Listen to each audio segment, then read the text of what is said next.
Hello, everybody, and welcome to the Playerspectives Podcast, where we invite fellow streamers to talk about their personal video game and streaming history, which we have dubbed their Playerspective. I am one of your hosts, the girl whose friends are her power, Alicia from Ultramelon. And I'm the boy who's wondering if any of this is for real or not, Matt from Ultramelon. And here to change your Russality, the Canadian dragon, Russell, the muscle, do. Russell, how are you? Hi.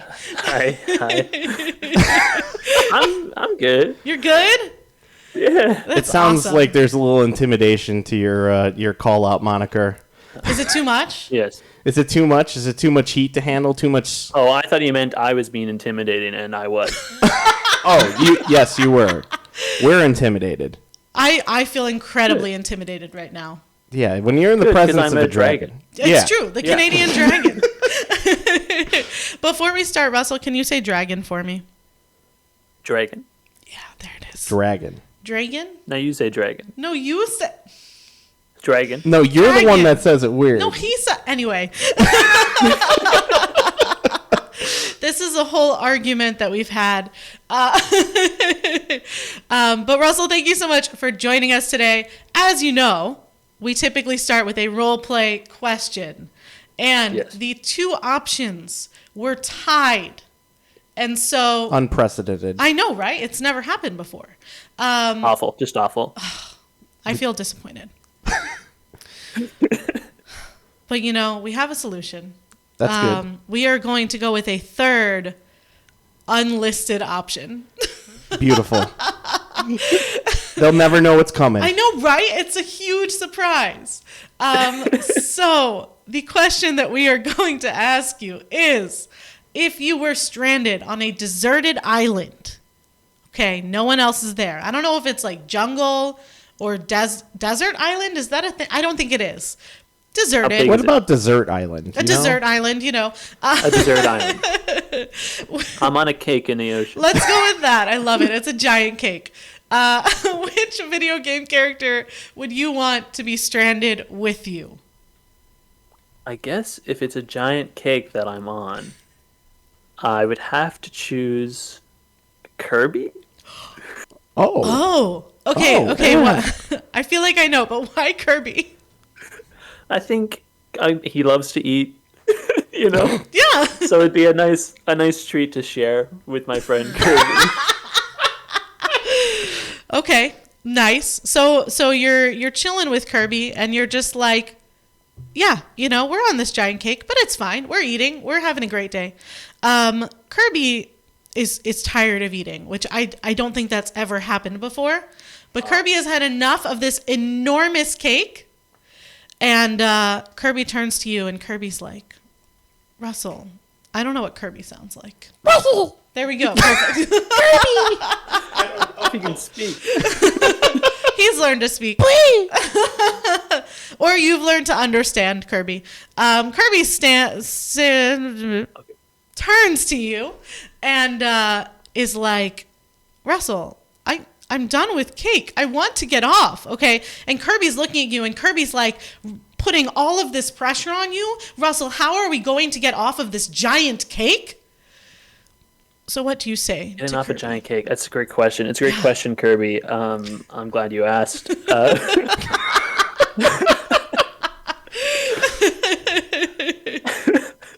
I guess I would grab my best friend Kirby by the hands, and I'd swing him around my head so that he sort of grows into sort of a parachute. And then I just catch the wind with him, and we fly off somewhere with the wind. That's incredible. I guess that Yeah. would make sense. Can you flatten a Kirby like that? I feel in like the form of a No. parachute. I think it's really If there was enough innovative. wind. Yeah, that would make sense. But I feel like you need to roll a d20 for this one. I don't know. Oh, do you have 15? 15. Ooh, that's pretty good. Is that good? That's pretty good. Okay, great, because I don't know. Actually, sorry, I have a +6 to turning Kirby into a parachute, so it's actually Oh, damn, 21. critical. Oh, nice. Okay, perfect. So Kirby's a parachute. You're like, whoa, Kirby, my parachute. You're flying through the air, and where do you end up? Where do we end up? On maybe a deserted island? An actual deserted island. Oh man, because you were cheated the first time because it wasn't desert. It was a desert island, and that's not what you signed up for with Kirby. Exactly. So you and Kirby are on this deserted island, and like time passes, and you're both happy there. You know, it's totally fine. You're chilling with Kirby. You've created a little civilization with the animals and everything on the island. You're kind of like their overlords, you know, and you eventually grow tired of this life with Kirby, and now you're old. Okay. 50 years has passed. Kirby looks like a prune. Kirby is a prune, okay? And this time you turn to Kirby, and you're like, Kirby, I've really enjoyed this time with you. But it's time for me to get back home to my cat. Because your cat's still alive. My cat and my wife. I hope. And Kirby says something in Kirby. Can you give me a Kirby? Yeah, perfect. That was beautiful. Thank you. Which translates to, Russell, how could you desert me? I won't be able to go on without you. You can't leave me. What do you say to Kirby? No. Wow. I mean, if he's that upset about it, I guess I say, okay, I'll stay. And then at night when he's asleep, that's when I'll leave. You don't have to deal with the heartbreak in front of you. That's so cruel. Oh, man. I couldn't possibly watch him cry again. Oh, no. We've been through a lot, so I will leave without it. Oh, poor Kirby. You sneak away in the dead of the night, leaving Kirby behind. And you manage to make your way back home. And you open the door, and your wife and your cat, they're both there. Things are good. Okay. They're both alive. Miraculously. Your 50-year-old cat, it makes sense. Blinks the time sweeper. That's probably what happened here. Yeah, there you go. So you see them standing there, and let's say that maybe they're having cake. Okay? And it's the classic, you walk in through the door, forks drop, mouths are open full of cake, and your cat is like, Russell, what? Where have you been all 50 years of my life? How do you explain this to your wife and your cat? I guess I look to my cat because he's the one asking the questions. 50 years has passed. Okay, it makes sense. Yeah, and I say, I can't deal with this right now. I just watched my friend die, is what I'm going to say. And then I'm going to go to bed. That's beautiful. Thank you. And then you sleep and everything's normal. And you're just living this life with your 50-year-old cat. In my head, it makes sense because the cat is 50 years old. And I feel like if you give cats 50 years to understand human language, they could totally do it. Oh, yeah, for sure. Right? Oh, sure. Yeah. Okay, so the way we wrap this up is this whole situation, desert island, cake, Kirby, deserted island, overlord of all of the creatures on the island. I forgot the parachute, sorry. Kirby parachute. Deserted island. You leave Kirby in the dead of the night after 50 years. You tell your family that your cat or that your friend has died, and then you go to sleep. If this whole thing was a video game, what would you rate it on a scale of 1 to 10? That's a tough one. I think the first half was really solid and it got really stuffy at the end. They were pressed for time. Yeah. They had to rush it out the door. Yeah. They were pushed. You could tell. There's a lot of glitches in it. I'm gonna go 7 out of 10. It brings the nostalgia from like Kirby, but it doesn't sit right the way they ended it. Yeah. I think the talking cat eating cake is maybe a little weird. You know? A little strange. It's also like those two people were not mentioned at the beginning of the story. All of a sudden, this guy has a wife and a cat to go back to. Really weird. You're completely right about that. But I think a 7 is pretty good, honestly. I would. Yeah. I mean, it's fun. The game mechanics were fun. Swinging Kirby over my head. That was really fun. Kirby? That would be awesome. I definitely think I'd play this game. Right? Yeah. Despite the wacky ending, it's like when you see a movie and then it's so good, especially if it's like from a book or something, and then they just do something at the end and it makes you so mad. Yeah, that's what this video game is. And then it was all a dream. Whoa. It was all a dream. I wake up the next day and I'm still this age and my cat and my wife are there. Wait. I love that. Okay. If that was the ending, does that raise the score from a 7? No. It's now a 3. It's down. Yeah. I do get mad when they do that, especially like The Wizard of Oz is the best example of this. I got so upset that they're just like, no, Dorothy, what happened to you isn't real. You were just dreaming. Like that makes me really sad. Yeah, my grandfather said it was a bad movie because of that ending. That's legit. Yeah, but I don't think she was dreaming. I think just normal humans don't know, They're I think gaslighting it's fair her. for them to not understand. They're gaslighting her 100%. Yeah. I can completely agree. They know too. They know they're doing What they're doing. Oh man. Okay, so we just created a video game. 7 out of 10. Before the changed ending, they had a DLC. The DLC was not good. They shouldn't have done that. DLC was a scene of the guy waking up. DLC is a scene and you paid like $20 for it and you're just like, oh man, this game sucks now. I hate it. But then couldn't you just play out the rest of Russell's regular life and then that would be the DLC? You just stream? It's really boring. Russell, do you think that the rest of your life would make a good video game? Well, at that point, I'm 74. No, because we're going back in time. Right? Yeah. Yeah, I guess it would be fine. So you're just like 24 again. Left to live. Plays like The Sims 2 on GameCube. See, that'd be pretty good. Yeah.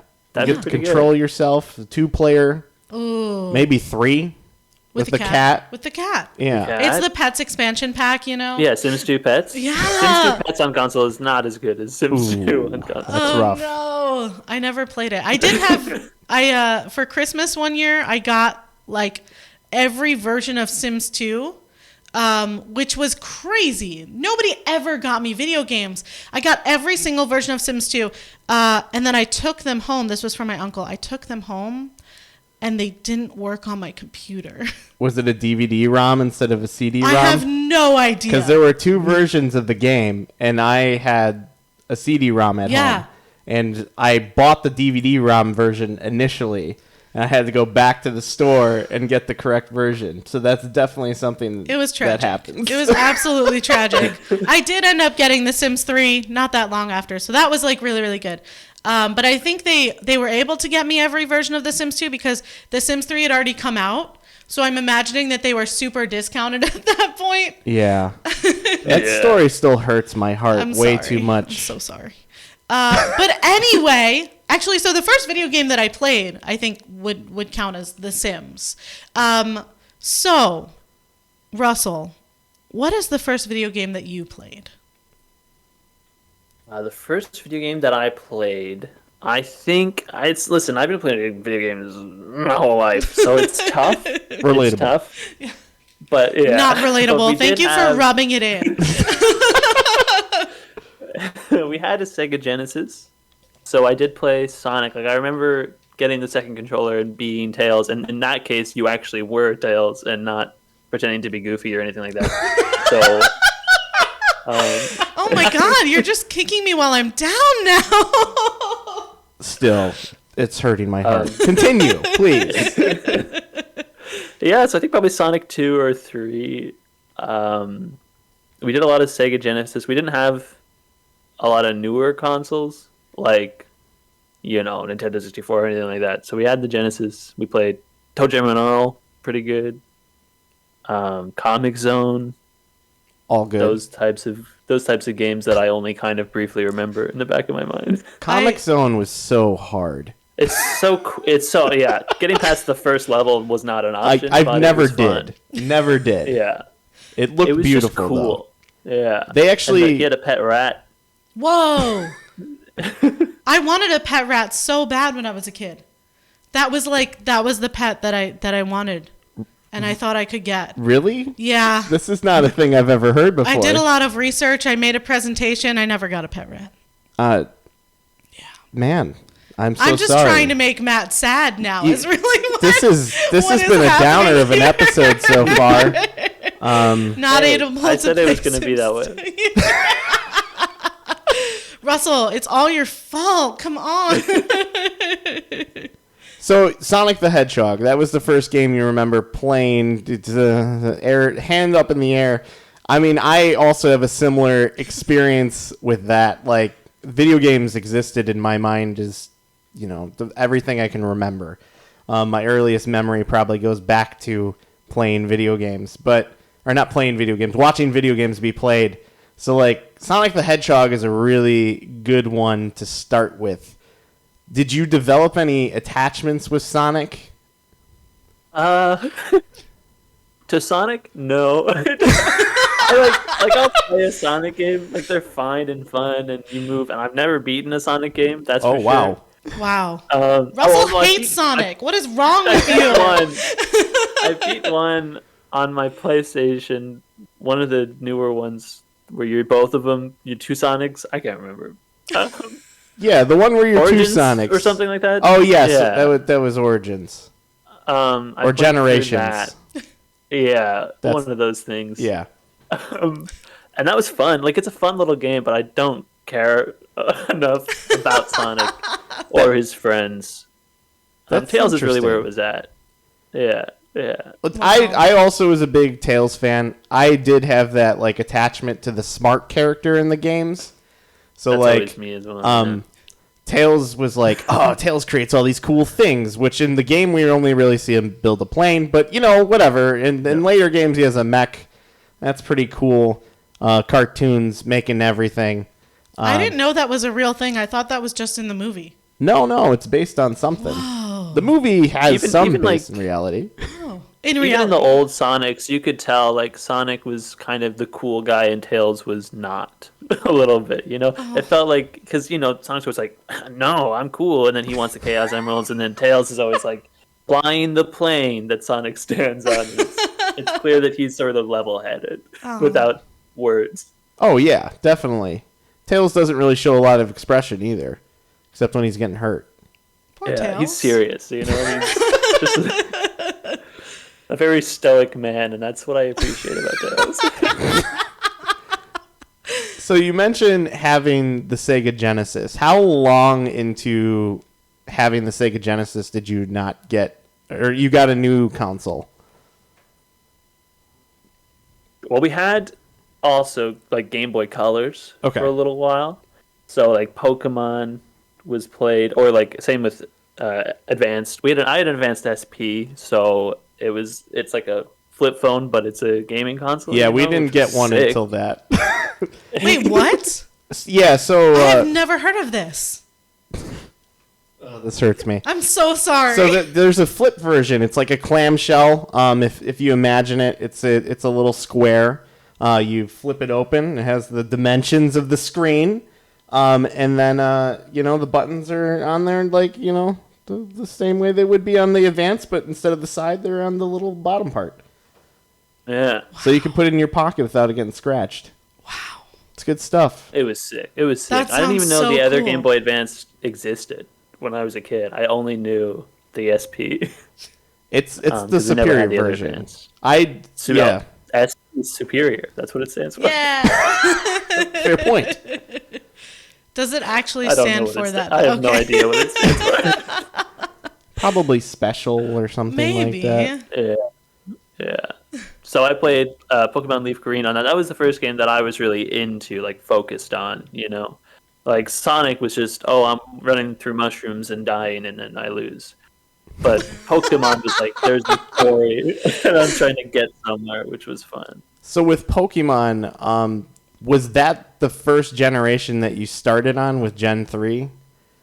Yeah, Leaf Green was my first Pokemon game. So did you have any knowledge of other Pokemon before that, or did you only know the first 150 while you were playing it? I think probably just the first 150 really while I was playing it. Eventually, at school you'd meet somebody that has Sapphire or something, and you're like, oh, there's a bunch of other Pokemon I don't want to care about, but I will care about eventually. Was there any of Leaf Green for a while? Was there any of those Pokemon that you like really coveted that you're like, oh man, I wish this one was in my game too? I mean, like, all the legendaries were really cool at the time. So like you see a Rayquaza or like a Lugia even, and you're like, I wish I could have one of those. But I didn't really. I had a Charizard, and that was really all I needed, I guess. So the original starters, do you still feel that Charmander is the right choice? I feel like I'm a big Bulbasaur fan, and he's Squirtle. Yeah, we have a good trifecta. We do here. have a really good, like, we get them all if you're still a Charmander. Yeah, and I totally get wanting the other ones, but it's the wrong choice. Obviously, fires, especially early games, like it's hard to get a fire Pokemon in Leaf Green. You should start with the fire one. It's easy to get grass or water. It's strategy. It was fully strategy the whole time. It is hard mode in the game, that's for sure. Yeah, that's why I only used the Charizard and I only used damaging moves because it was strategy. Yeah, all about strategy. I still feel like I play that way now. I was going to say, all I do is damaging moves. Well, you haven't played a lot of Pokemon, so you're like, why would I do anything but attack? Right. You'll do a... I still play that way. Right, yeah, that's the right way to play. You do sand I attack. won't just do one. Oh, yeah. You could do multiple Pokemon instead of just the one. That makes sense, Yeah. Matt will do things like smokescreen and sand attack, and I'm like, but why? What is the point of this? I don't understand. You're not attacking. Just wasting time. Yeah, exactly. I think this speaks a lot to why you like action RPGs, and we're going to be talking about an action RPG in a minute from now. Oh, I'm so excited. But before we get to that, I am really curious to know what consoles you grew up with besides the Sega Genesis and the Game Boy. That's a great question. Yeah, so for a long time it was just those. We had an Atari, but it was for the most part in the attic the whole time. So it didn't really get to that one. But eventually, in like fourth grade, I don't know how you guys say it over there. Fourth grade, Yeah. Fourth grade. Russell's Canadian. Yeah. If you didn't get He's it by a language, Canadian dragon. In fourth grade, we had a bit of a fire, and our house caught fire for a while. And then they had to put it out, and then we had to live in a hotel. So we didn't have anything. So a family friend gave us their Nintendo 64. So then we started getting into other video games like, Ocarina of Time, Mario 64. Trying to think of what else we had. Pokemon Stadium. Stadium. Silicon Valley. Have you guys ever played Silicon Valley? I'm familiar with the title, but I have not, unfortunately. It was a weird game. You're like a little robot, and you take control of animals. That's fun. That's cool. It sounds a bit like Mario Odyssey. Oh yeah, it's like Mario Odyssey. Yeah, a little bit. That's awesome. It was a cool game. So you brought up Mario 64, and I know that is not the first. It's hard because I know things about you already.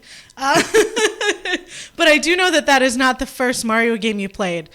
So what is the first Mario game you played? And it's a weird choice. So why was that the first one you played? For sure. I mean, I didn't make the choice. Yeah, because before we had the Nintendo 64, we just had the Sega and the Game Boys. So we had Wario 3, which was on the Game Boy Color. It's a color game, yeah. Yeah. Which is playable in an SP, which I had an SP. My sisters had the Game Boy Colors, and I had an SP. So, you know how it is. I was the younger brother, so I got the cooler console. So I could play those on my SP. Yeah, kind of. For me, there was one Christmas, we had a regular original gray brick Game Boy. And one Christmas, my grandparents decided, you know what, let's get my sister and me our own Game Boy to play. My brother had the Game Boy, getting a little bit older, kind of drifting away from it. So my sister got a Game Boy Pocket, and I got a Game Boy Color. So I got the better thing that was out at the time. Game Boy Advance was not out yet.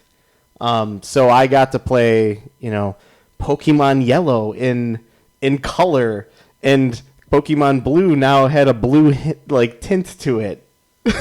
I did not. I was just surprised because for me, I had an older brother and I got all of his hand-me-downs. I never got anything new or that was for me. So that's so surprising to me. Ultimately, my sister got shafted there. Oh, yeah. I think she got the Game Boy Pocket with Lion King for the Game Boy, which is also a awful game. I think I had that really? too. That's so disappointing. Oh, yeah. The Disney games mostly weren't good. Oh, man. Well. Oh, do you have one? Do you have one that was good? Aladdin for the Sega Genesis was fantastic. Good game. Oh. That's an old school argument, and I'm assuming since you had the Genesis, you're going to fall in line with the Genesis version being the better one. But there was also a Super Nintendo version, which was made by Capcom, which, in my opinion, is the superior game. You don't hold a sword the whole time. In this one, you throw apples, and it's more puzzly. But I think you throw apples in the Sega Genesis one as well. You might. I don't remember you pick up exactly. Little apples. Yeah. Anyway, you have to Wario. pick them up. Oh yeah, Wario. That's where we were. Wario 3 is a really good game. It's on the Switch now if you have the special online thing. Pretty sick. I've not finished it, but I got really far in it on the Switch. And it was nice. So when I was a kid, I didn't actually know what was going on most of the time. But there's all these abilities Wario gets in this game. And it's like, when I was a kid, I just rolled around in a world and it was fun. And you turn into a zombie sometimes. And that was fun. And the one thing that I think is really fascinating about that game is it is kind of the anti-Mario game. So it's designed in a way that there are no lives. And what happens is when you get attacked by an enemy, you take on like a form like a zombie or whatever. And you take these forms and then you go into different parts of the world and you're able to solve a puzzle that moves you forward by being affected by getting damaged. So you can't die in this game. So the idea of you being able to roam around and it being a fun time sounds brilliant as a kid. And the funny thing is, I feel like Wario 3 being your first Mario game really speaks a lot about you. You know, there's a lot of personality that comes with the idea of Wario versus the idea of Mario. Do you agree with that? I don't know. Maybe it did affect me. Are you saying that Russell is different. A Wario? I'm saying that, Russell likes to screw around, just test the waters with things, to see what people react to. That's kind of... It's kind of the idea of Wario 3, I'm a bit of a Wario. I'm a bit of a Wario head. A why? Oh my god. Yeah! That's that was so good. I had no idea that was Wario until yesterday. So what we're referring to on Russell's channel when you raid, it plays "Oh my God," which I think is from one of the Mario parties. Oh. I have no idea where it's from. Honestly, there was a video that exists on the internet where it does that, where it goes, "Oh my God," and then a bunch of car crash sounds right after. For a minute straight. And so when we streamed on Boybees, that was our raid sound. So you would hear the car crash forever, and then it would finally end. So I cut that part out and just use It's just the oh my Wario God. part now. That's Yeah. do you have a thing with car crashes? Because so Oh, no. Russell watches videos of people getting into car accidents and reacts to them. Really mild ones, from what I've seen. Yeah.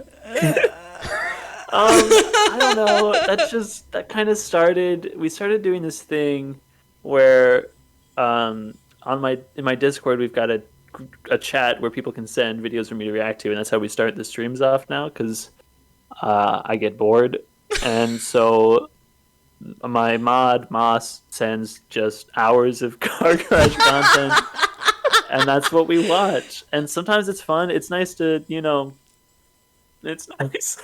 Nice to watch them sometimes. Because like a lot of the times it's someone doing something wrong, and then that bad thing, they have a problem after that, and it's kind of like, wow, karma.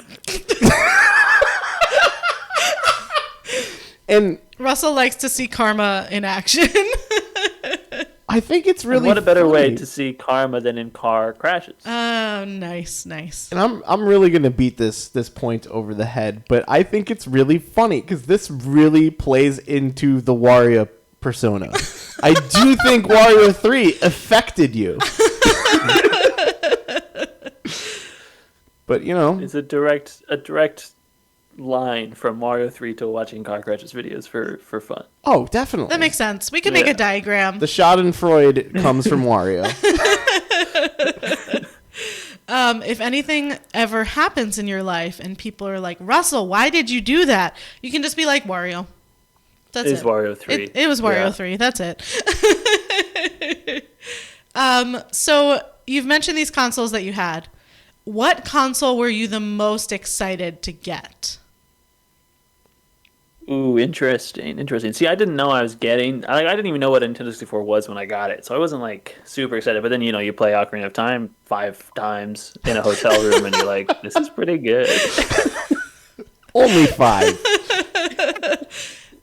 While in the hotel room, Right. while our house was being fixed, right? But man, PlayStation 3. My sister had a PlayStation 1, and the fire happened in her room. And the PlayStation 1 was in there. I didn't play it because I was a child, and you're not allowed in your older sister's room because. So after that, with insurance money, she got a PlayStation 3, and that was very exciting. I didn't have it, but I did get to eventually play that one, which was fun. That's a huge jump.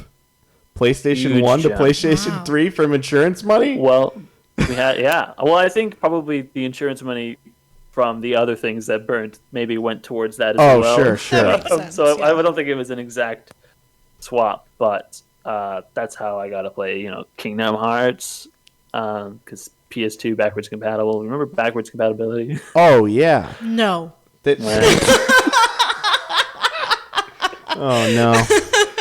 You get to experience backwards compatibility a little bit with I the way do? that Switch works. Oh, okay. But it's not the same way Kinda. where, so a good example of this is when you played the Game Boy Advance SP.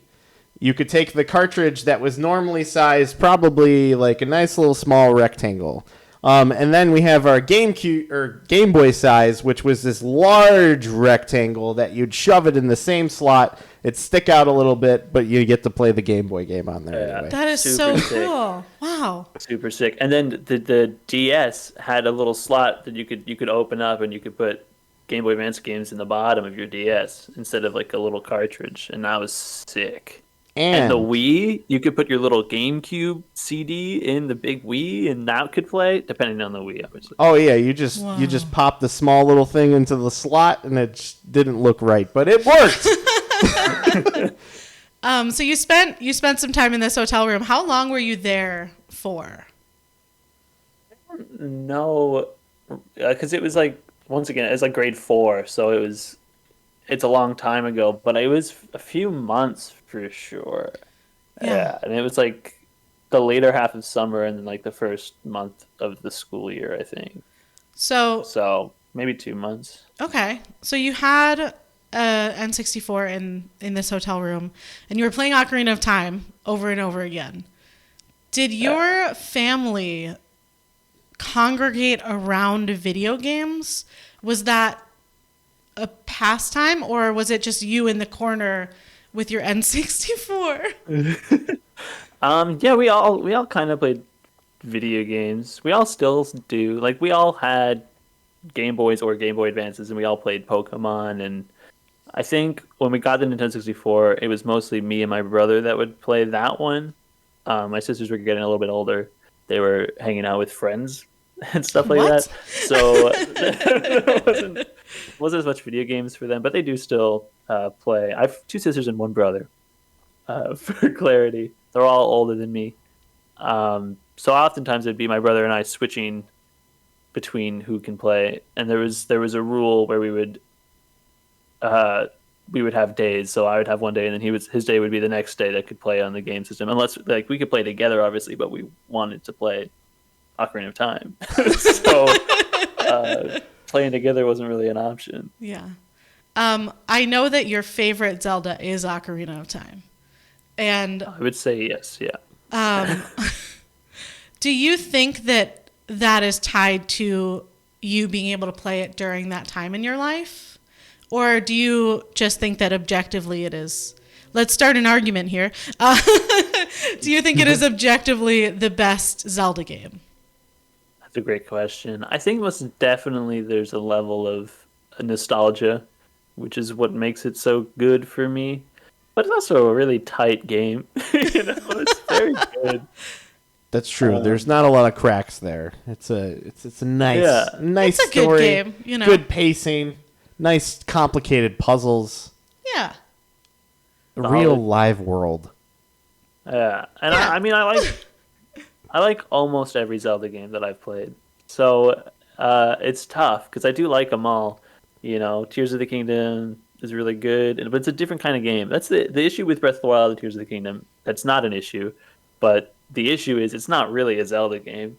It's its own thing, and I love them, but I'm gonna say Ocarina of Time.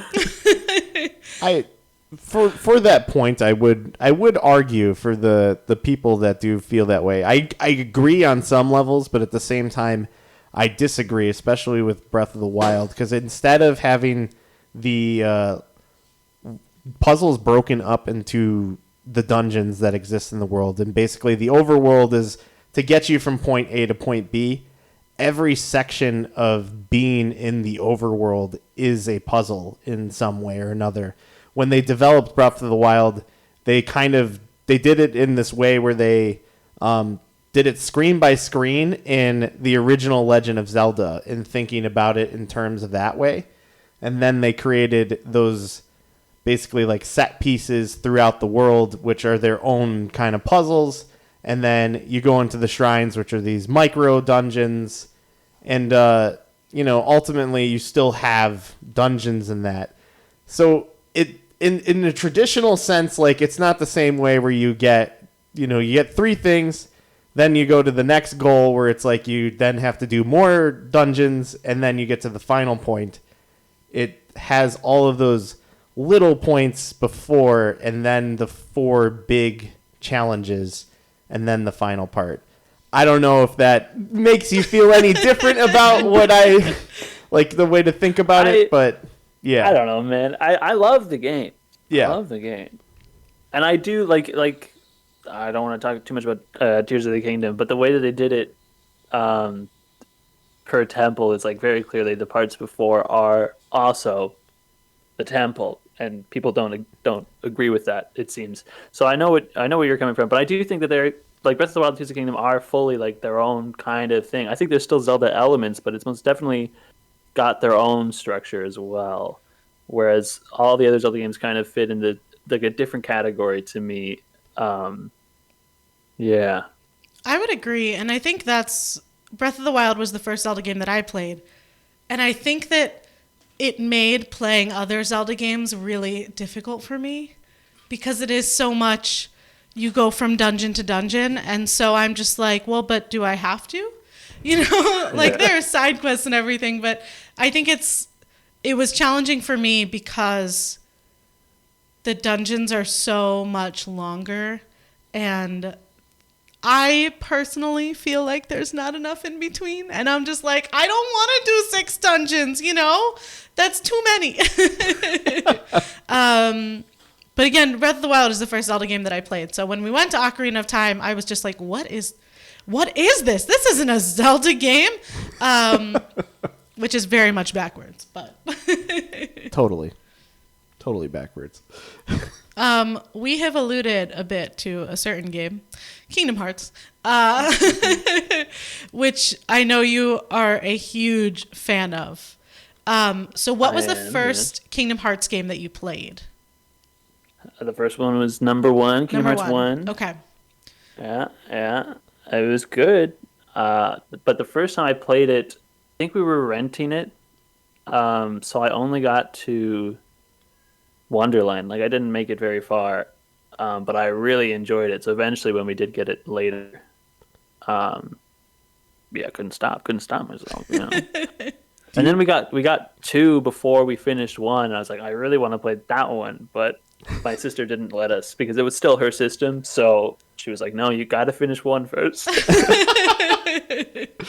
I think that's being a good sister, honestly, to make sure right that you understand the part of the story before you get to that point. Even though, you know, there's the gap in between with Chain of Memories that you may have likely played because you had a Game Boy SP. Did you play that? We didn't have Chain of Memories, no. Oh, I got okay. Chain of Memories later, but never got to play the real one. Interesting. So when you first discovered Kingdom Hearts, was it a thing where you were walking around the I don't know what your rental stores were called in Canada, but I would say Blockbuster, walking around the Blockbuster and you see on a cover this like dark, stoic Donald and Goofy, and I know that you're a Disney fan. Was that the driving force to getting that, or was that a decision? I personally didn't rent it. Like, it was my sister that rented it because it was her system, right? So she found it and got it, and then we saw her play, and then we were like, oh, I want to play that. So we did, and it was very good. But speaking of covers, on the cover of Kingdom Hearts 2 is your boy Roxas. So you see Roxas on the cover, and you're like, no, I do want to play that one, actually. I will agree. Looking at that cover, the second one is really enticing, especially with this very stoic Roxas who's like half looking over his shoulder, and you see so much emotion there. I think definitely more appealing in my opinion. The reason that Matt can describe this is we have a poster of it right next to us. Yeah. I'm literally looking him in the eye right now. Kingdom Hearts was the first real video game that I tried playing. And I stopped at, spoilers for Kingdom Hearts, at that second Riku fight. I was trying so hard and I just could not get it. I must have spent days on it, and I got so frustrated, and I was like, okay, I put it down for 6 months, played Breath of the Wild, finished that, and then came back to it and was able to do it. That was incredibly challenging for me, and I feel like the general consensus with Kingdom Hearts is that it's rather challenging. What is the most challenging experience that you have had with a video game? Also with Kingdom Hearts, I think it's been a while, but in 358 over 2 days, which is a Kingdom Hearts game, in case anyone was confused by the same title. By the title. It's about Roxas. Don't want to spoil anything, but Halloween Town is in that game, and there's a boss, and it's awful, and it's the worst. And I don't know if other people know about it or if other people think it's the worst, but it is. It's like a big gravestone with a bunch of arms. It's wild. Not a gravestone, like a coffin. It's like a coffin, and it's the worst. It sucks. It sucks so bad, and I think the thing I was stuck on the most is that fight. As a big fan of that game, and also, probably a decade removed from playing it last, I can tell you that I do not remember this boss whatsoever. However, I do remember the hardest parts for me in that game. And it could have been a boss, and I just don't remember.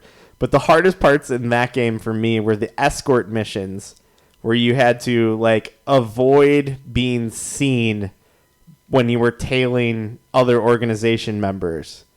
There was, this little cone that you had to avoid of being seen, and I got stuck in the Aladdin world forever because this mission took me, hours to get past. I don't remember those being difficult. So wow, that's the interesting part of this, shade thrown. That probably doesn't seem like anything to you, but then the thing that you're talking about, I can't even remember. Yeah. I wanted to talk a little bit more about Kingdom Hearts, because I know the story is something that is important to you. Oh yeah. So I wanted to know, Roxas in particular is this character that sticks out to you. Can you walk through a little bit of what is intriguing to Roxas, or just the little bit of the beginning of the game, the experience that you get to have with Roxas in Kingdom Hearts 2? Yeah. So in Kingdom Hearts 2, the first little while, the whole tutorial area is you play as this Roxas guy that, if you haven't played the other games, you have no idea who he is. And you're getting these memories of Sora, and you're like, what is going on? That was me, yes.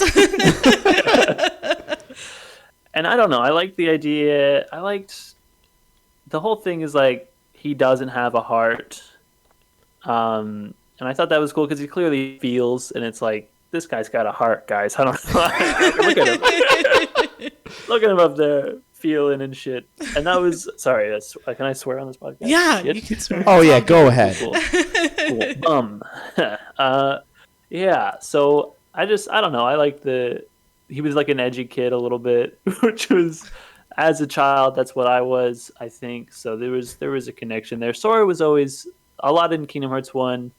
And you guys just watch the Chain of Memories where Goofy's like, oh, we got a smile, and then Sora's like, yeah, and it's no, there's more than that. And I think Roxas sort of feels more than that, especially once you get to 358/2. It's okay, he's a whole person, Yeah. I think they did such a good job of selling Roxas, even if you hadn't played those games. Because when I first started playing 2, I was like, who is this guy? Where is Sora? I don't want to play as this kid. I want to play as Sora. And then at the end, when you do play as Sora, after that first segment, I was like, wait, but Roxas. I miss Roxas. I don't know if I want to play as Sora. It was kind of amazing because she had the same reactions that I had, but I was, I can't remember, 10 or whatever at the time. And I remember starting the game and being like, who the F is this kid? Why do I care? And as the story goes on and the more emotion and everything that you start feeling with Roxas, you do get to that end part and you're like, I don't want to play as Sora anymore. Yeah. No. Why is this happening? Yeah. I love this guy. Let's just go with this. Yeah. And he's so cool. His outfit looks sick. Oh, his outfit is awesome. That's right. He's voiced by Jesse McCartney, who's I really enjoyed as a kid.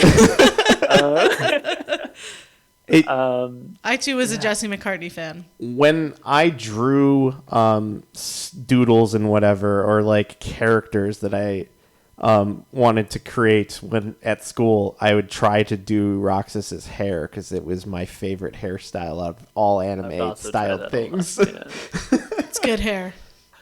But yeah, he's a cool guy. And then there's the one bit, it's Kingdom Hearts 2 spoilers, where at the end, Roxas just pulls out 2 Keyblades, and that was the coolest thing ever in the world. Yes. And he can just do that. That's the other thing. Let's get into it real quick. Roxas is the best key bearer in the game. He can just hold, Sora needs magic clothes to hold 2 Keyblades. Roxas just pulls them out. He just does it.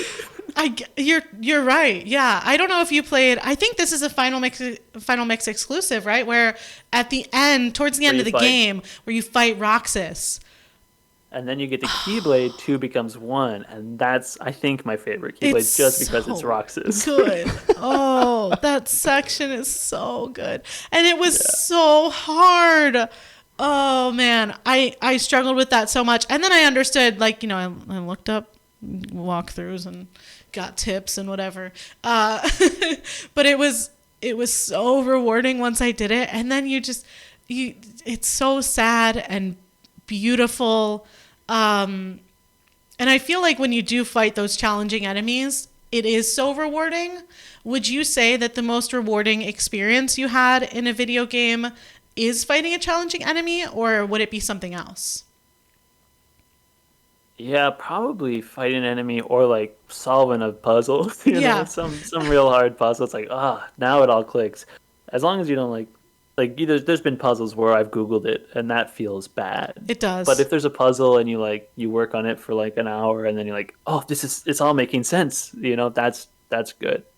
But I think probably a boss. There's in Kingdom Hearts 2, fighting Zaldin was also always really tough on that bridge when you can become Mickey Mouse, but that's kind of cheating. So beating him without becoming Mickey Mouse is really cool. I was so surprised. So we recently finished replaying Kingdom Hearts 1, which I had only played once before. And in the end, when Mickey comes in and just beats those two, they're dark sides. Yeah. I was like, Mickey, what? How do you do this? I don't understand. And it just, I don't know. I think that game does such a good job of making you feel strong, but then also you're just like, oh man, I'm just a kid, which I think the character development and everything in that game is just so good. And I love it so much. And I'm really excited to play too. Yeah. Mentioning that boss fight that you were talking about and in Final Mix 2, and if people aren't familiar with how Kingdom Hearts works, it's very confusing. When I was a kid, there was just Kingdom Hearts 2. But in Japan, because you could get people to buy games multiple times there, they would put out a alternate version of it that basically was like what we call DLC now. So it's the Final Mix version, which then added in all of these extra boss fights and changes the story like slightly in good ways. So in Kingdom Hearts 2, originally you see the fight with Roxas, but you don't get to play it. And it was this thing that I always wanted to do as a kid because I was always looking online to see the little tips and tricks of what I could do in the game and then what I wasn't able to do because it wasn't there. And we are going to be playing that, and it's going to be my first time getting to experience that fight and just all of these extra things that, I don't know, it's going to be exciting for me and I haven't felt this excited about something in a while because Kingdom Hearts, for me, sits really, really positively, especially with Summer. Just endlessly playing, grinding in the game, trying to do everything that I possibly could, and just being able to at least experience something fresh in a game that I love so much, like decade plus later, is kind of amazing. So, yeah. Yeah, I agree. Pretty sick.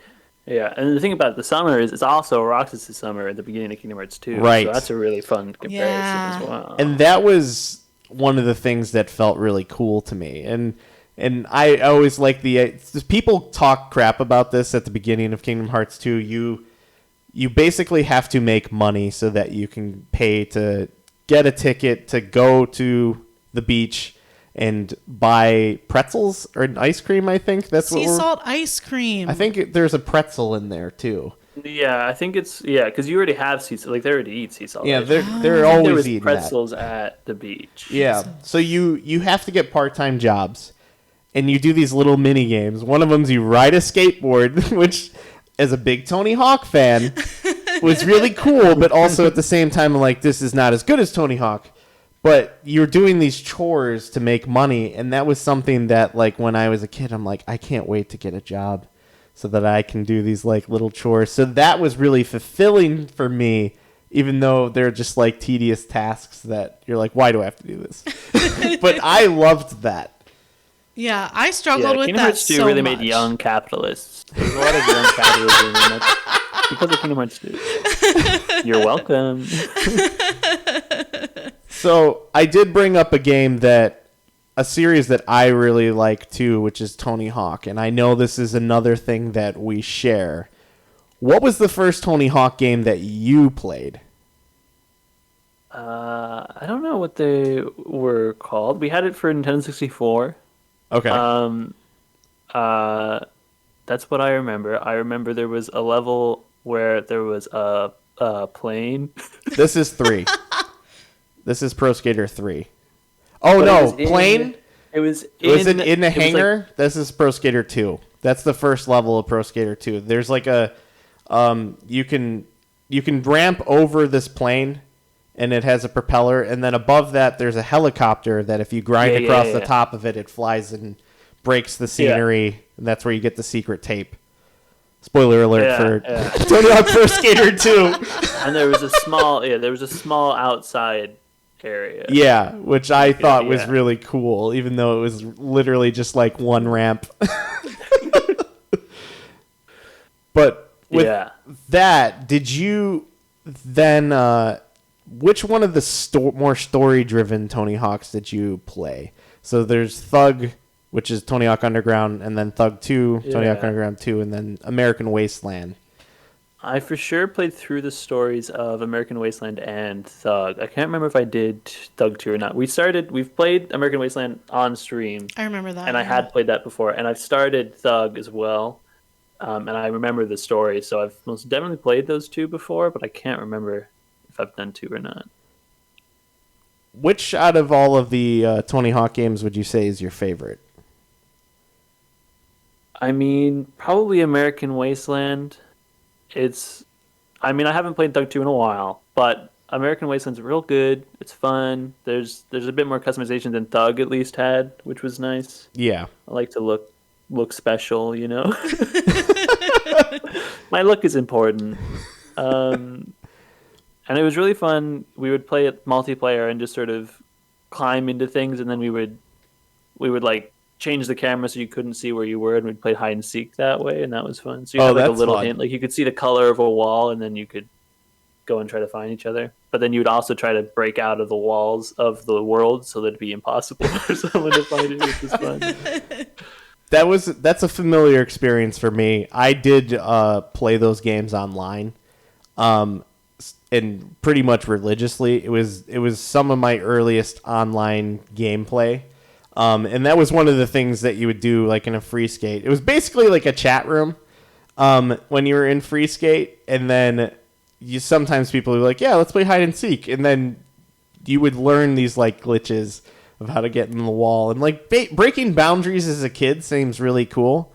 As an adult, it's just like, oh no, why didn't they fix that? Like, why can I get through this wall?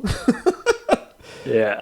But for me, when I was playing Skyrim, it was like that. There was a lot of like just seeing graphics break in the middle, and I was like, wow. Yes. This is the remastered version. Well, Bethesda is very notorious for, leaving a lot of bugs in there. I can think of a very specific one in Fallout 3 with Operation Anchorage. And essentially, there was one mission in the game where half of my screen was just covered by a landscape of snow, and I could not see where I was going. But I'm like, I'm pretty sure this is pretty linear, so I'm just going to keep pressing forward. So I pressed forward through this whole area, and I got to the end, and I was able to continue. But it was just so, like, come on. You should have known that this breaks when you play this. And I played it again, and I don't know if it was my copy of the game or whatever, because when you played games on discs, sometimes you'd get scratches in certain places where it would break things, and they would not get past that, or sometimes it would slightly corrupt the data in a weird way. but it's not a thing that you could replicate. Right. Yeah, like when I first played Retrain of Memories, every time I got to this Larxene fight and I beat Larxene, it would crash no matter what. And that sucked because I never got to finish the game until much later. Yeah. We've talked about quite a few games that you've played on stream. So what is your favorite game that you have streamed thus far? And you can count Boybies, ruscledew, whatever you feel. It's a tough. I mean, we've played so many games, but I think something I really enjoyed about streaming with Boybies. I used to stream on a channel called Boybies. Thank you. with two of my friends, and we were the Boybies. And it was just fun. It's fun to stream together. It's fun to have someone to talk to. Oh yeah. Because obviously, while streaming, there's chat. Like you can talk to chat, but it's a lot easier to communicate with someone verbally, back and forth. Whereas like in chat, you're waiting for a delay, and then you don't remember what you said. Oh yeah. I'm so bad at that. And we've talked about that a little bit. Yeah. It's so hard. But probably there's a game, Pico Park, which it's like a puzzle game, and you can play it with just a huge amount of people, and you gotta push blocks and stuff and shoot each other out of guns, which is cool. And it was just it was messy, and a friend, Leo, who I used to stream with on Boybies, playing puzzles with them was always really, really fun because they wouldn't think about the puzzle and they would just try something and it would not make any sense. And it was very fun to play with because I'm very much like a puzzle solver. I like puzzles in games, and they're very much not that. That sounds really fun. It sounds It was a very fun dynamic. Unhinged in very Wario 3. It was, yeah. All roads lead to Wario 3. I definitely want to look into that. That sounds fun. Yeah, that sounds good. great. Hey, you should play it. It's on Switch. Really? It's on Switch. Well, it's on Steam. We gotta look into it. And it's waiting for you. What was the name of that game again? It Takes Pico Two. Park. Oh, Pico Park. Yeah. Pico Park. Pico. Yeah. Park. And then It Takes Two was really good as well. I don't know if you've heard of that one. I have played a bit of it, yeah. So okay. I have not played this, but she recently started playing this with a friend that we have in Boston. So it's one of the very, very rare instances of a game that Alicia has played that I have not played. Yeah, it's good. Yeah. It's exciting. It's really good. It's fun. But I mean, I'm wondering who did you play that game with? That was Gray, who was also in Boybies. Okay. And we would sit down for maybe like some of our longest streams because it was so good that we didn't want to stop. Such a good game. Oh man. That game. Yeah. I think feel it was like 3 sessions of us playing and we finished. What? Oh man, It was hours. We're at least at 4 sessions, I would say, me and my friend. But we only play for 4 hours, I would say, at a time. But it's so fun, and that game does such a good job of the mechanics are so easy to understand and to learn, and it has such good tactile sensations, I feel like, is the way that I would think about it. And I haven't finished yet, and I'm so excited to do that. But yeah, it's a good. I would like you to play it at some point. Yeah, I actually intended on playing this on stream with you.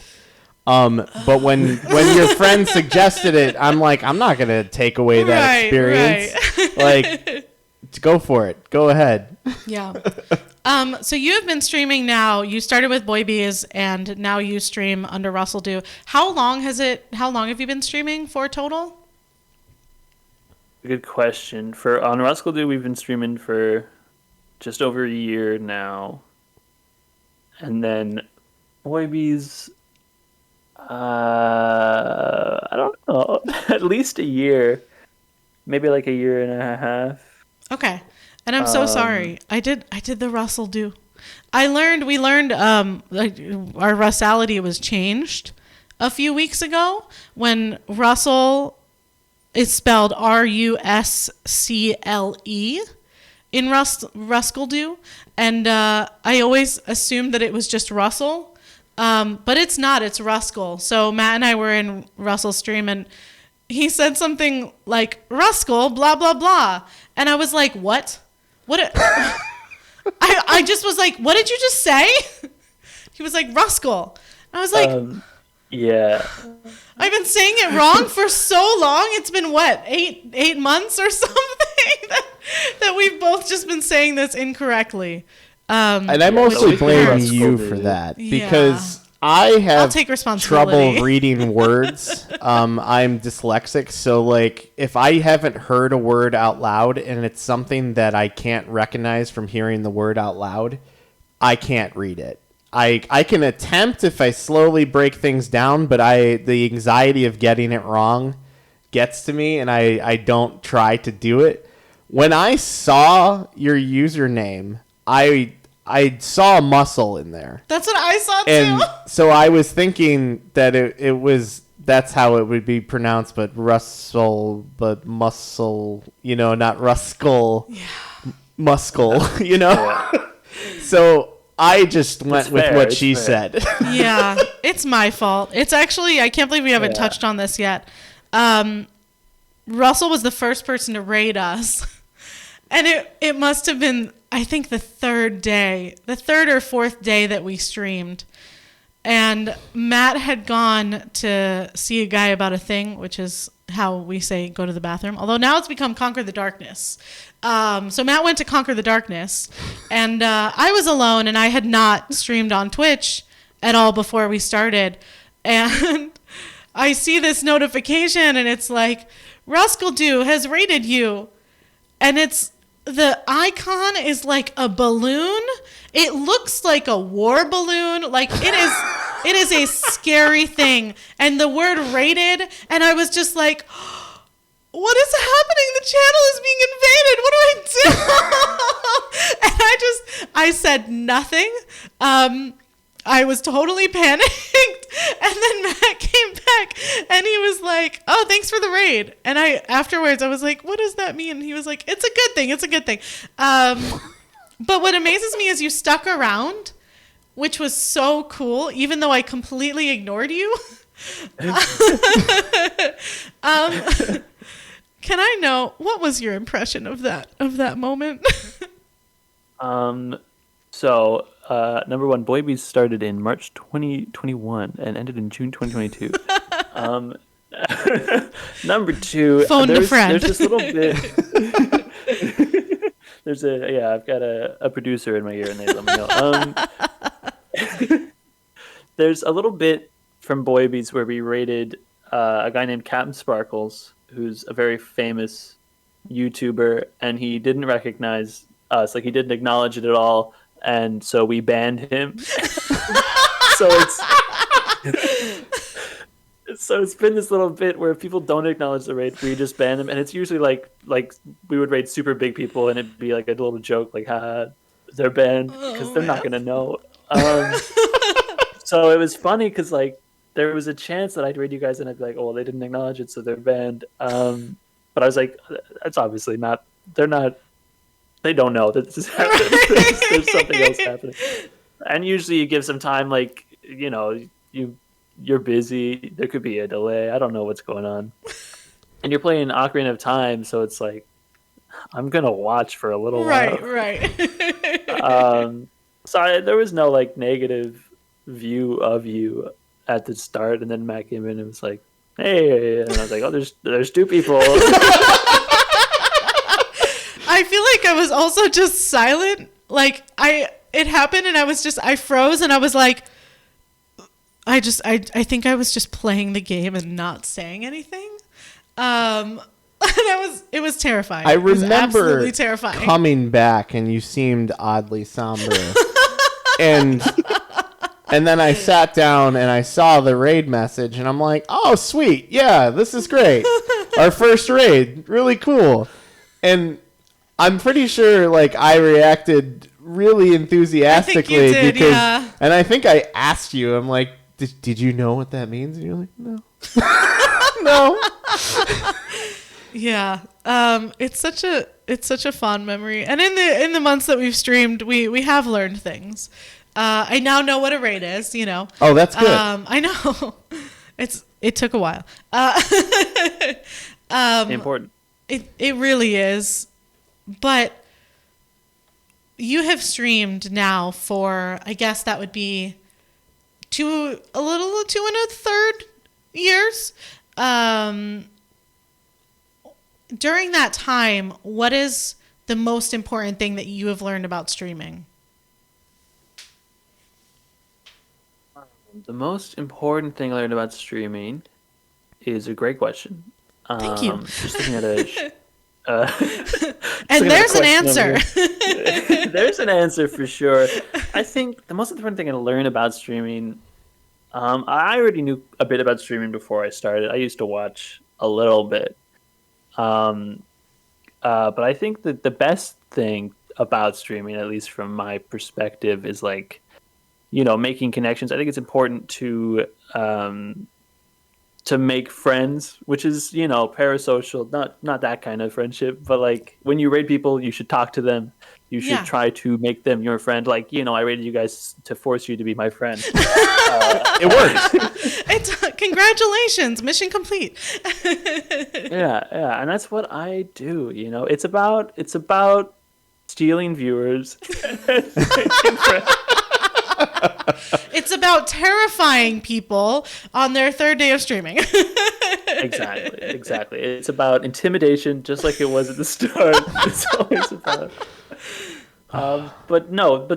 But actually, I started streaming with two friends, with Leo and Gray, and that was what I enjoyed. Like the only reason we started streaming was Leo wanted to start streaming, and sometimes we would play a game or like watch each other play games, and Leo would post it on YouTube edited. Like that had already happened beforehand, and then he started posting on TikTok, and then we got like 500,000 views on one video, and then we blew up, and we're like, capitalism. Thanks, Kingdom Hearts 2. Yeah, thank you, Kingdom Hearts 2. So Leo was like, we should stream. And I was like, okay, sure. But I just want to play the games. And then we were playing games and we were having fun. And then a lot of money came in, and they were like, you should take some of this money. And then I was like, okay, fine. And then we split it, and then all that kind of stuff happened. But it was mostly the reason I started streaming, and still the reason I stream, is that I want to just hang out, you know? I just want to hang out. So it's nice, the connections, like with my chat, you know, there's people that have moved over from Boy Beast to here, and I still, you know, we just talk, we hang out. It's just, I like to chill. I like to play games. I like to connect with people. Like you guys, there's another streamer, Marcel. Can I shout people out? There's Marcel. Marcel's not currently streaming, but just one of my favorite people. And a great streamer and very fun. And we used to stream a lot when I started on this channel. He really helped. Who else? Can I shout out more people? Yeah. CB Doodles is really cool. Emmy Beef is really cool. Ricky Shreds is really cool. Look them up. Look all those people up. Thank you. I mean, that's important to shout out people. I mean, that's part of the reason why we're do this podcast, is to people that we like, give them a platform to talk about this kind of stuff, and so that we can, you know, get a better connection with the people that we really like. We get to have an actual conversation with them. It's awesome. And I think that plays a lot into what you like about streaming, is making the connections with people. Right. You're such a likable and friendly person when you stream, and you know, when you're not streaming also. Just kidding. When you're not streaming, you're totally different. You're a jerk. But I think you do such a good job of making people feel comfortable and having it be relaxed, and watching car crash videos when people ask you to, you know? Is that something that you've always tried to do, is create this welcoming environment for people? Or is that something that you developed as you went along? I'm a people pleaser. No, I don't know. Well, when we started, it was about playing with friends, and I think it's sort of stayed that way, but it's not those friends. Yeah. There's like I said, Moss before. Moss is almost always there for my Tuesday or my Thursday streams. I used to stream on Tuesdays. And it's just nice to I don't know, communicate. So it's pretty much the same. It's just only I'm verbally talking and my friends are in the chat, which is parasocial, and I shouldn't say that. But mods could be my friend, okay? Yeah, I agree. And I think like all of our mods stayed over from Boybies, and I love all of my mods to death. I just don't get to see all of them all the time, which is a bummer. But yeah, I don't know. I like to communicate. It's fun. I don't communicate much in the wild, out there. So it's nice in the to wild. have this. Yeah. Yeah. I think that's so cool how you do have that space to communicate. And you mentioned that people can't always be there, which is always sad. But it's so amazing when they're there. And it's hard to balance Twitch and life stuff. What have you learned about trying to create that streaming and life balance in your life? Well, I only stream one day a week. So it's not, I think we most definitely have different levels of that. Like you guys stream all the time. And it's wonderful. But it's like, I don't think I could do it. Because, you do need a balance. Luckily you guys are together and you can do it together, which is incredible. But that's the other thing, like, especially after Boybies collapsed. There was the rise and fall of Boybies. Yeah, the rise and fall of Boybies, because at the time it was like I am still here with my real friends, not just parasocial or whatever, like these people that I've known forever that are, I'm getting that social interaction. Because, talking to someone in chat is a little bit different. So it was nice, but it's also like, we stream one day a week and then we wouldn't really like do calls anymore. Like we used to do calls a lot as friends, and then we started streaming and then we stopped talking. Which is something, that's the balance. We didn't have the balance, and that's a problem. It's kind of like, this is great. Smosh. It's kind of like what they talk about. I don't know if you guys have seen, but there's a huge Smosh bought Smosh back. Have you heard about this? No. It's not anything to do with video games. Smosh was created by Anthony and Ian, and then Anthony left because their friendship wasn't really a friendship anymore. It was just business. And now he's back. They bought Smosh together, and it's beautiful and it's wonderful. But we're sort of in that in-between stage, and probably will stay there, where it started becoming this thing that it was like, it wasn't really like business, but it was just streaming, and then only I was showing up. So it was just me streaming. So I never had that level of splitting the two worlds, Yeah. It was streaming is my friendship, and now that's all done. You know what I mean? So it's nice. That's one of the main reasons, guys. We're gonna get real on the podcast. I want to ask about Boybies. For sure, we can talk about Boybies, but it's one of the reasons why I don't want people I really like, I know in real life, to watch my streams or like play with me. Like Brittany is my wife. Real quick, but Brittany like talks about wanting to, or we'll talk to people in chat and be like, should I come in? I'm like, I don't want anything from my real life world here because it doesn't work. It's not something that can be continued, at least for me, you know? Yeah. No, that totally makes sense though. And I think it's interesting because for us, like, doing the channel together I've talked about this before. We started the channel because like I needed something to focus on, and it's been so helpful for my mental health and everything. It's weird how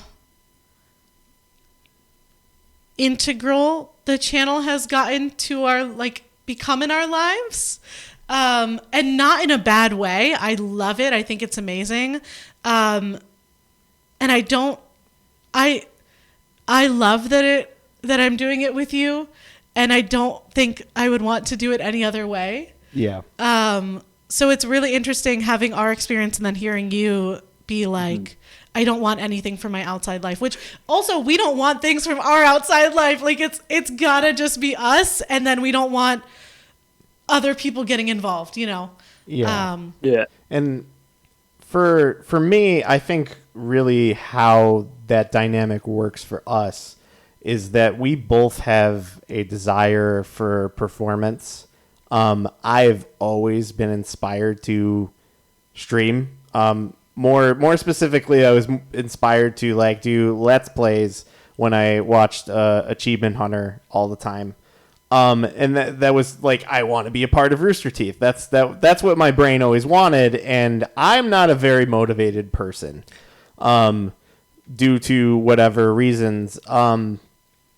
But she is a very motivated and driven person, and I always wanted to find other people to collaborate with to create something bigger, because I had that Rooster Teeth mentality of like, we are stronger as a group. And the fact that like the person that I primarily spend all of my time with wants to do the thing that I want to do is amazing. So if people have noticed, I've had more time lately, so I've been on stream every time, and like that's what I kind of wish we could always do, but you know, right. But really it just comes around to the idea of like, it's great to spend time with your best friend doing the thing that you want to do, because it's just, I don't know, it's super fulfilling. I don't really know what else. I'm losing my train of thought here, but it's just awesome. Yeah, it's great. Can I ask about Boy Bees? Yeah, listen, guys, I've already said more than I think I've said on stream, so I just want to clarify that this is an inside scoop. Oh man, it's so frustrating. There's so many things that I want to get to. We have such limited time. Well, we could go a little longer if you want to.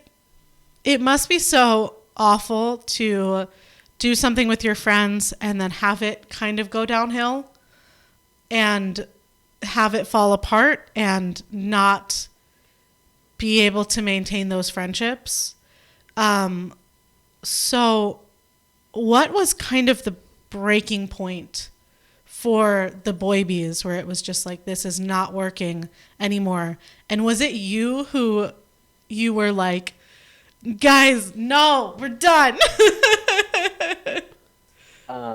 Yeah. So,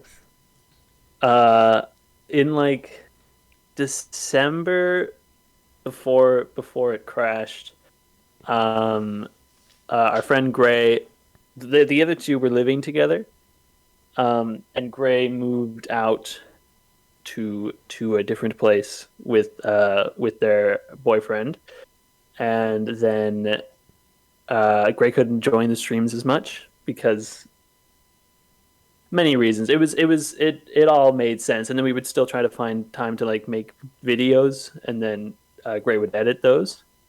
So we were all still connected Boy Bees wise, but after that, where it was just the two of us mostly for the streams, it still felt great. Like we were still having a good time, But eventually, I think because they didn't live together, there wasn't as much making sure people were showing up. Yeah. So then it was just I would show up to stream, an hour early or whatever, be in a call waiting, and then I would wait, and then the hour would pass, and then I would start streaming by myself, and then like 3 hours later hear from the people I'm supposed to be streaming with. So that was kind of rough, and that happened for like 2 months of us streaming once a week. So I was like, this ain't a group anymore, guys. I'm doing all the streaming. So is it boy bees? So I decided that it needed to end, and we had to delete the channel because it was all of us that made it. So it can't just be one of us using it. I felt like it would be wrong. So we did a 24-hour, or it was like 21-hour live stream at the end. It wasn't advertised as a 24-hour live stream, so it wasn't a 24-hour, but it was 21 hours, and we raised money for the Trevor project, and we raised like nearly 500 USD for the Trevor project, and then we deleted the channel and our Discord.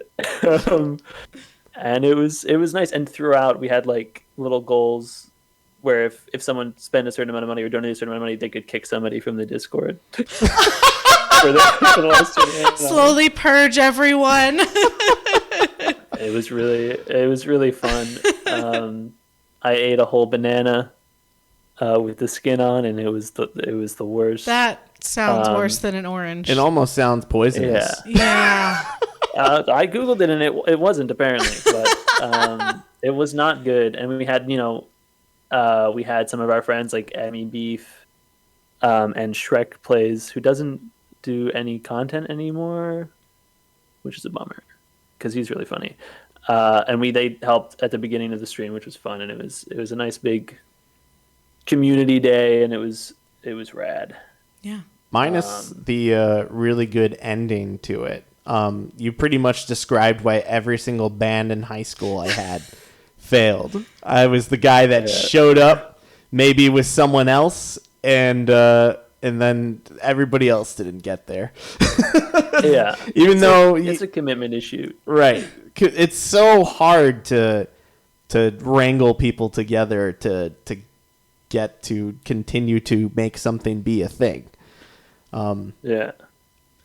Yeah, it's the same with like a D&D group, if like even just one person starts not coming, it's going to be the whole thing is going to collapse. Right. And that's what happened. How was it going from streaming as a group and then not so much of a group, but then transitioning to ruscledew and having it just be you?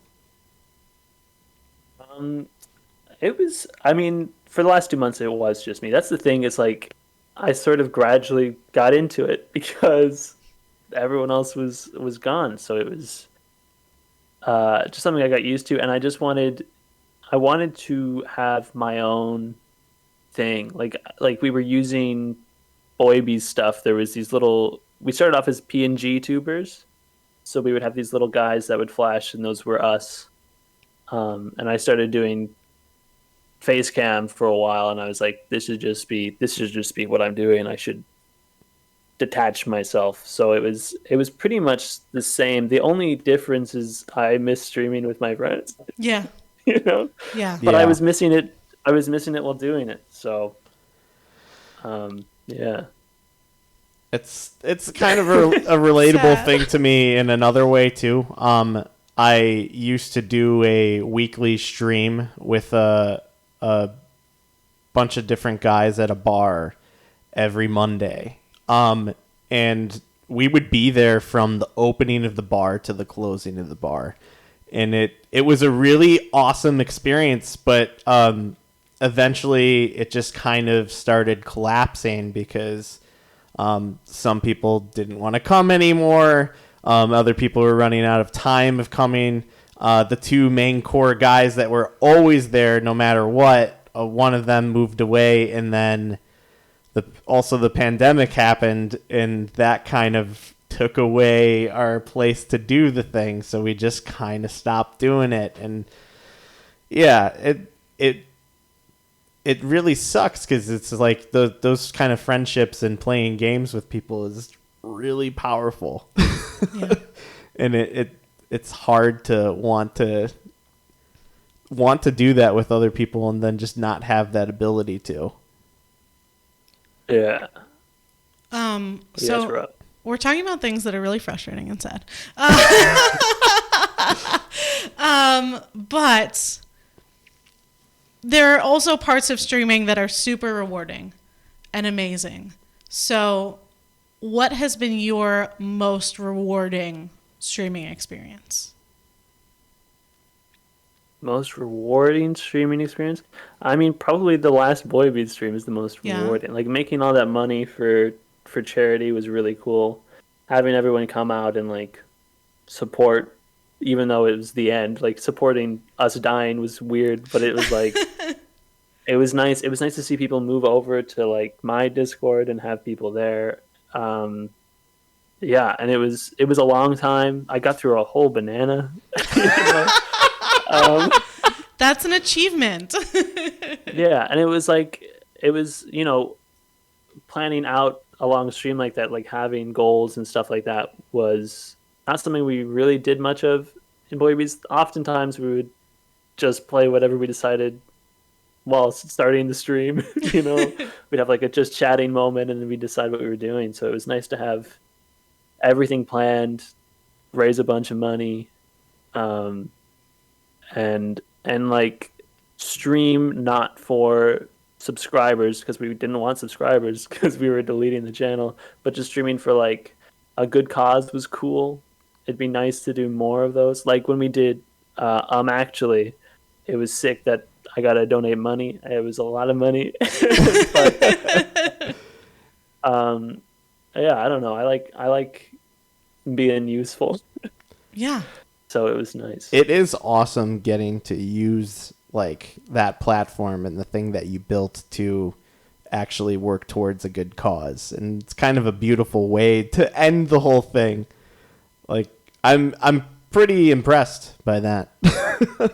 And I respected the hell out of when we did do that actually stream on your channel, that you were like, yeah, I'm just going to donate money because those are the charities that you guys chose, and whoever wins, gets the money. And then I screwed up on answering a question where we both could have gotten our charities donated to. And there could have been... God you didn't die. Russell could have had to spend twice as much money. Yeah. Why did you mess up? It's my fault. It really was. But no, that was one day we'll do awesome. It actually again. Yeah, I really enjoyed that. Maybe this Christmas. That's far. Yeah, it was fun. That's a long time I away. feel more like giving money at Christmas. Yeah. Oh, fair point. It makes sense. Yeah. It's a societal thing, I feel like. Oh, yeah. Capitalism. Thanks, Kingdom Hearts 2. Yeah, exactly. So I know you to be... I don't know if you resonate with the word activist, but I feel like there is a bit of activism to you. And I've seen your TikToks and stuff that you've talked about and everything. And how much do you want that part of you to be on your channel? I think a lot of it's on my channel. Right. Yeah, I don't know if activism. I don't think I'm doing anything, but I feel like there's a different word, and I'm trying to think of it. Right. I like to advocate, I guess. Yeah, it's a similar word. Yeah, that's perfect. But I think that if people, some opinions that I have, guys, if you have a different one, I hate you. I probably hate you. there's opinions, there's bad opinions, and if you have them, you might be a bad person, or ignorant. But I don't know. It depends on the age. If you're an adult and you're ignorant about certain things, you're a bad person, and that sucks for you because I don't like you, and you might want me to like you. Good thing for you. But yeah, I think it's very much something that I like doing, is just advocating for people's rights, I guess. Yeah. Something that I enjoy. I went to school to be an educational assistant, so working with kids with special needs. So we, it's something I went to school for. It's something that I wanted to do before, but it's not something that I've unfortunately not gotten a job in such a place. But I think I fight a lot, even like on Facebook. I sometimes get in some comments and I'm like, I should stop, but it's just, I think something I really enjoy doing is making someone who is ignorant look bad to everybody else that's reading the post. That's such a good way to deal with that. I think coming at it from a level-headed perspective is the best case scenario. Like if I'm in a comment section, I'm not going to throw mean words or something. I'm just going to like state facts, and it's usually someone else is going to make themselves look like an idiot because they're going to say something that doesn't make sense, and then it's like it's lost. There's a guy that lives nearby who I went to high school with. Yeah, I'll tell the story. And he was the pause and contemplation. It was back during the insurrection. I don't know how political you want me to get here, but you brought up activism, so it's your fault. I did. Be you. Yeah, just be you. Good. You don't have to. These are my views. It's not all Jamel's. They could be though. They could be. They might be. There was this guy. Someone had posted about it. Another friend. This guy wasn't my friend, but a mutual friend, posted about the insurrection, and then this guy in the comments, he's like super off, like just crazy dude. But he went to high school with me, and he posted a picture of this one dude that was there, and was like, this guy's actually a BLM protester.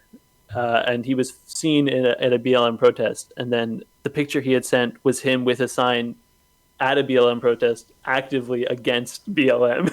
So it was like, the picture you sent proves that you're wrong. Right. Do you think that's the right thing to send?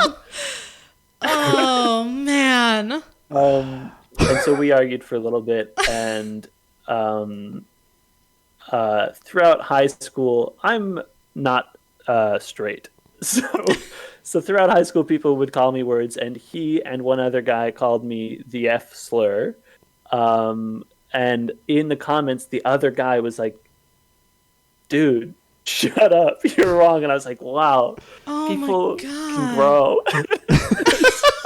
There's growth here.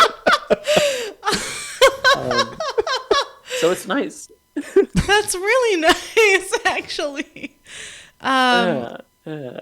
Yeah, I don't know. It is so shocking to me because I've mainly lived in cities my life, and I feel like we're getting to, but I don't know. I don't know if we are. I think it's like my point of view living in a city and living in very liberal cities.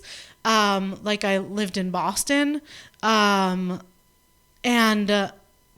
going to schools that are full of people with good opinions. So it's always really shocking to me when I see people who still feel certain ways about things, and I just don't understand it. And like you said with the F slur, like when I hear stuff like that, I'm just like, but it's 2023. Like, what are we doing? Like, what? Like, that's still a thing. I don't I don't understand. Yeah. Which I think is why it is so important to be able to like have a space where someone is advocating for you, you know, and being able to find a space on the internet where it's just like, oh, like if someone comes in and is mean to me, like he's going to shut it down and advocate for me and my safety. And I think that's just so freaking cool and awesome. And something happened on our channel, and Matt and I talked to you about it, and I want you to know that you're such a role model for us of how you like deal with things and like conduct yourself, and it's just it's so good. So you're also an easy person to talk to. Yeah. And maybe that's because we share opinions about things, but you seem to listen very well and have a very good like ability to respond to what you've heard. Right. And that's such a great quality. Yeah, I just lost my connection of thought. Well, thanks. You're welcome. You're welcome. I feel like we could talk for so much longer, but I'm going to have to edit this. So unfortunately we need to wrap things up. So what is one thing that you hope people will take away about you from this interview? One thing I hope people take away about me from this interview is I stream on a channel called ruscledew. It's twitch.tv/ruscledew. I stream every Thursday at 7 p.m. Pacific time, and you should stop by. Yeah. I agree. I too have taken away that you stream on Thursdays at 7 p.m. Pacific time. Ruscledew Thursdays. That's Ruscle, like muscle. But with a K. And dew, like dew. Like dew. Russell is now frozen. I think he's still there, though. Yeah, he's still there. Yeah. That's a good pose. Oh, there. He's back now. That's good. It's good. So we started asking this question that was inspired by a question that was asked of Matt during a work meeting. Is that us? I don't know. Oh, our internet might not be great. I possibly forgot to plug in the Ethernet cord. Oh, we did. Yep. We definitely did. But anyway, what are 3 things that you could give a presentation on? 3 things I could give a presentation on. Oh, yeah. I mean, great question. Thank you. Just going to say great question until I have the 3 things in Perfect. mind. Just keep going. 3 things. I mean, probably Kingdom Hearts. I have this friend, and sometimes he'll say, hey, could you tell me the plot of Kingdom Hearts? And I will go through it for like an hour and a half. And I've done it to him 3 or 4 times now. Amazing. That is impressive. Yeah. I could do that. I could do, I don't know, rights, people's rights. Yeah. I guess. Yeah, I would love to give a presentation on just like being like a respectful human being. I guess. Yeah. That'd be fun. And a third one you say? Spider-Man. Love that guy. Oh, nice. I was really hoping you were going to say Kermit the Frog impressions. Don't know that much about that. Can we, I have 2 impressions that I really like that you do, and they are Kermit the Frog and Mickey Mouse. Can we get a small sample of both of those? I mean, I could try. I can't guarantee it's going to be good. What should I say? Okay, I'll ask you our closing questions. So, Okay. Do you have anything important coming up on your channel? No.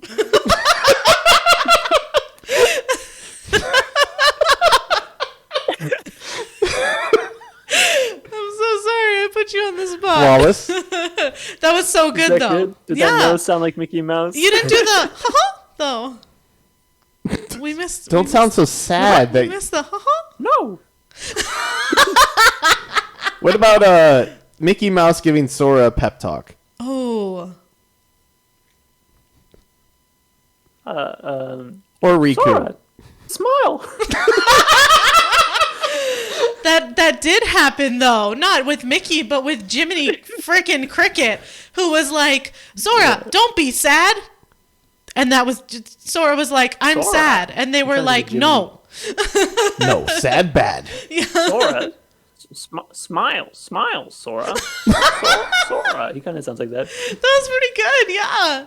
And then is there... I'll work on it next time. All right, perfect. Next time I would like the entire podcast to be done in a Kermit the Frog or a Mickey Mouse voice, if that's okay with you. And in character. And in character, sure. Yeah. Get some ears, you know. And then I've got Kermit right there. Yeah, it's a puppet, right? It's puppet Kermit, or do you just hold him and it looks like a puppet? Yeah, he does it himself. Nice. What are you talking about? Kermit right there is real. He's just sitting over there because he likes the view. Well, he's got his son up there. Yeah. For listeners, like I have a Kermit is sitting on a shelf behind me. With a pirate hat. It's good stuff. I liked that movie. It's good. I can't remember what it was called. The Muppets pirate movie. Oh, I didn't know that was a canon thing. I have no idea. Oh, This is my D&D character. He's a pirate Kermit. I have no idea what you're talking about. oh! That's what I figured. It was just because Russell likes pirates. I'm alone on this one, I guess. Never mind. I can't remember what it's called, and maybe I'm crazy. Maybe it didn't exist. In a D&D campaign, I play Kermit, and he is a pirate captain. So I bought him a little dog hat, and I play with him. Oh my god, that's amazing. That is good. And then, is there anywhere other than twitch.tv/ruscledew where people can find information on what you're doing? I have a TikTok account called Tobdon. That's TOBBDON. That's all I got. It's good. I'm sad that we're not on TikTok anymore because I enjoyed your TikToks. They were good. And you can also find old Boybees videos on YouTube, youtube.com/boybees. Oh. Ooh. Check them out. Learn about the controversy yourself. We do not have anything coming up. Well, there are the things that we always do. The next thing that we're going to do, literally tonight, we're going to finish Kingdom Hearts 358 by 2 days. The cutscenes, we're about halfway through that, and then we're going to start Kingdom Hearts 2. Yeah. I'm super excited about that. That's going to start at 7 p.m. Central Time, which it's getting closer and closer to that time. Oh, yes, it is. But also, we do this podcast every week. And next week, we just had this confirmation, and I'm just going to announce it anyway. We're going to have Bradley Rose on the podcast. Who is a huge mystery. We learned something incredible about Bradley 2 days ago, and I'm really excited from about a clip. It From was a amazing. clip. Go through Bradley man. Rose's clips on Twitch if you want to find out how amazing he is. It's good stuff. I can't wait to talk about it. But then, other than that, we have the podcast that comes out on Tuesdays, audio. So if you want to listen to the podcast live, you come to the live show. But it's 2 weeks behind. It is. On Tuesday at 7 a.m. Central Time, the podcast is released. So, starting on your morning commute or wherever the hell you work. But you can find the podcast on iTunes and Spotify and Google, other Podbean, places. Podchaser. We're waiting for iHeartRadio approval. And Tuesday is going to be the Retro Jenny episode. So if you missed that one, catch it there. And then next Tuesday will be the Tessa Jane 18 episode. And one thing I want to call out really quick before we lose Russell. We have a race that we need to attend to still. So let's plan that. We are going to race in Breath of the Wild because Russell destroyed me so bad in Ocarina of Time, and I understand why now. Hotel room and Ocarina of Time equals complete domination over me.